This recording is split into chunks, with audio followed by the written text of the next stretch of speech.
trouble in St. John's already, but I can tell you why. There were two kids crossing the street trying to go to school, and they got hit by this big diesel truck because we had this S-curve in St. John's, and we just couldn't get the truckers to slow down for the kids. And two people died. That was the day we closed down St. John's and Marshall Law Gang. That's the third time in my lifetime I've seen that. The whole reason why was because you guys, with all your infrastructure and all your stuff, and even though he said he lives right there, he sees the fatalities. Yeah, I see the faces of those two 10-year-old kids that died on their way to school too. That was the beginning of the problem between Portland and St. John's, and this is how it started. Because people were dying, and you guys don't have enough infrastructure for it. I don't think any of you are actually for Portland and for Portlanders, and now I understand that. When I'm out there on the street and I'm talking, communicating with people who last a little bit, that actually are from Portland, because 90% of it isn't anymore. I'm with her. I think we should all just quit all this, because everybody in St. John's own their own business. Hell, we've run books for years. We understand shit. We don't need no pie charts. We don't need none of that. We are smart, educated people. Do you realize how many educational facilities there are right here in Portland? We're not dumb people, man.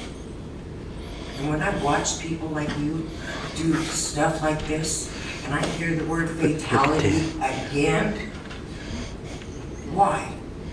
Why? Why is this what you guys think of Portland and Portlanders? You don't even take human life seriously. 20 is plenty. Is there any further public testimony on this item, Carla? Very good. This is a resolution. Please call the roll. Thank you. Carmen and Al, thank you for the presentation. Don't put me on.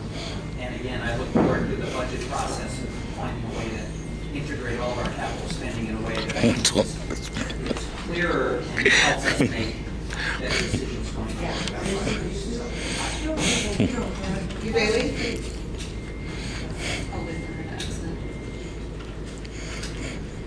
Oh, he for the accent. Also born and raised in Portland, but frankly think that's irrelevant when people come to the testimony. So Build Portland helps us accomplish our infrastructure priorities and deliver transformative projects in historically underserved areas, responding to both maintenance and safety needs. Perhaps one of the earlier commenters didn't notice that 6 of the 7 projects are heavily focused on improving pedestrian and or bicycle infrastructure as well as accessibility. Meg, you can sit down. Good. Yeah, go back to Thank you. Appreciate it. Thanks for your testimony. Whoa. We're taking a She's vote. saying why. You need to go and return to your seat. Oh, she doesn't. She's City staff. City staff. Oh.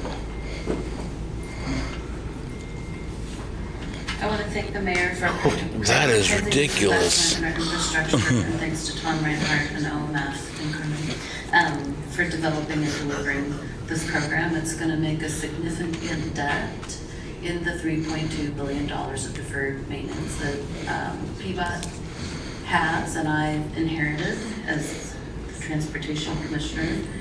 And since we don't get thanked for things that, how do I put this? I want to join the chorus of appreciation to the mayor for coming up with this plan, because it's extraordinary looking back how we haven't taken care of our infrastructure, and I don't think that commissioners, councils, or community members are going to look back and thank us for terrible things not happening, but we are really kind of doing hard, necessary work to serve the future of Portland and chipping away at that $3.2 billion. So I also want to thank PBOT staff for their leadership in project identification and development, in particular Director Chris Warner, Jeremy Patton, Emily Tritch, Zeph Wagner, and Shoshana Cohen. And thanks especially to PBOT's community advisors, Momoko Sounders, and Tony Lamb, to PBOT's Budget Advisory Committee, modal committees, and the various other stakeholders that participated in this process. I vote aye. So under Mayor Sam Adams, we were going through the recession and we managed to get through it, partly because of the stimulus package from President Obama and doing a lot of building then that helped. The only cranes in the air at that point were public projects. And then under Mayor Hales, we were recovering from the recession and we didn't have additional resources. Mayor Wheeler saw that we were going to have additional resources as the urban renewal areas, the tax increment financing districts ended. And instead of saying, oh good, let's start lots of new shiny projects, he said, let's borrow against that expected revenue so that we can get to these projects before they can become even more expensive. And that's brilliant in many different ways. One in particular is that then paying back the debt is looking forward so that the future generations who will be benefiting of them, they will also be paying. It's good Yeah, they'll because also be it's paying. with new money that's coming back into the system that wasn't there before. So nobody's going to be getting taxed more because of this program. And it's actually addressing the problem that we've had for decades, which is that because of Measure 5 and 47 and 50, we're not able to raise taxes in a way that overly burdens property owners. We don't have a sales tax, and so we've been limited in the amount of things that we have to do, given that a lot of the city's money goes into personnel and people doing the jobs that we do. So I think this is an extraordinary program that we should be celebrating and shouting from the rooftops that it's succeeding. Thank you for bringing the annual report. I think it's really important to show that it's the Mount Scott roof and the other transportation projects that Commissioner Eudaly just mentioned that are desperately in need, and that you are looking at which ones to do first with an equity lens. So I like everything about this program. Wheeler?